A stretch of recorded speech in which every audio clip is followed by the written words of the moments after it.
Hey everyone, this is Saul from Three Kingdoms Games, coming to you today with a really interesting product review, because I need to review a game in some enough detail that you get a feel for it, but at the same time give you no spoilers on how the game really plays in any depth, because what I'm reviewing today is Exit the Game, the Mysterious Museum.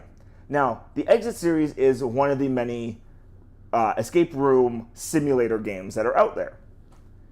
So, I have to try to review this without giving you any spoilers on how to solve this, which is interesting. Now, the story behind this one, specifically, because the story's not going to give you away much of what the game actually is about, is that you and your friends are walking, down the street, and someone bumps into you, this strange-looking man, gives you a dial with some vague clues about a treasure at this museum. So, why not? Free admission, go see a museum, maybe get some treasure out of it. You go in, the door slams behind you, and now you're stuck in a museum with everything going insane. Yeah, that sounds like an everyday thing in life. Now, there's some interesting mechanics to this game on how it works. There's a dial, there's all kinds of stuff. Now, these games have been out for a while, and I'm really into my one-player games, as a lot of you know. But I've been reluctant to play them because, as it says on the box, they are one-time playthroughs because you mark, tear, and destroy components of this game. To be fair, most escape room games are one-time plays because once you solve it, you've solved it. You know it forever, in theory.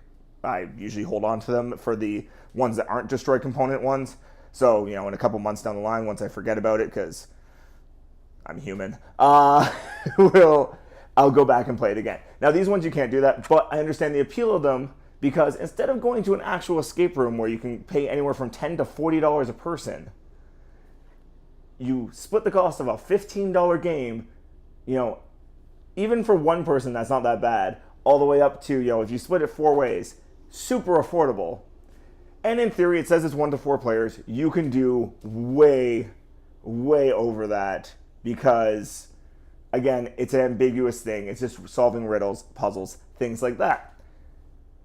And more people is kind of fun with that stuff because you start seeing everyone panic, but at the same time you get frustrated. It's a whole thing. It's probably why I play games by myself sometimes.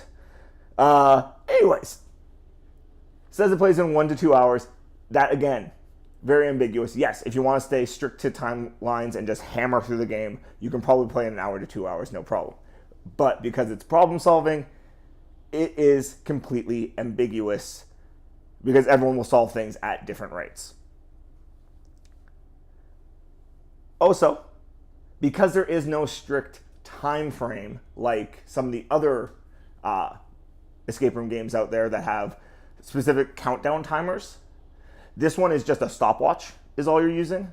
So when you start, when you stop, if you want to track it for score purposes, means that if you want to play this around your schedule, let's say you only want to play for like half an hour and then you need to go do stuff. You can play for half an hour, pack it up, keep track of where you are, break it out again later, and keep going, and nothing will be affected gameplay-wise, which is really nice. Obviously, there is no replay value on this because it says on the box, it's a one-time play. Now, one of the big reasons I've taken so long to get into these is because one-time play, destroying components. As a game collector, I own like 250 plus games at this point. I don't know how I feel about destroying components because you learn over the years how to curate, how to, limit wear on your collection, things like that so your games don't blow out as fast. The fact that this is telling me to cut up stuff took me a little while to wrap my head around. I am not going to lie. I swear there was a moment where after I unpacked it and read them, just stare at it, like breathing heavily, kind of just looking at this like, what am I doing? Am I really about to destroy something?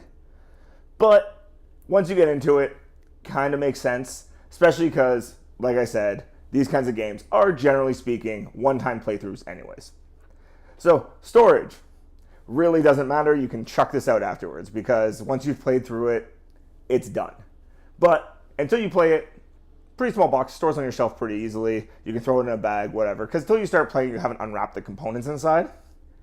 Because you're not supposed to look through any of the components inside until you've unlocked it, unwrapped it, and gone ready to play. Because there's tons of cards that will,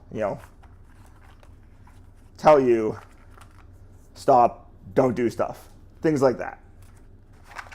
So you don't get to look through the actual components. Now, the one thing I can show you, because the back of the box does show you this, and I flashed it to you already, is this dial. This is the primary component you're going to be using to guide you to the next cards.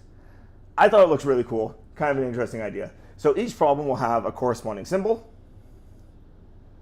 and you line up the numbers accordingly to that symbol. It will then give you a number for what you're going to. So you go check out that one. If you're right, it continues, tells you where to go to, tells you what page to turn to in the guide, because you have a specific guide that you go through that is essentially the setting of the museum in this case for the adventure.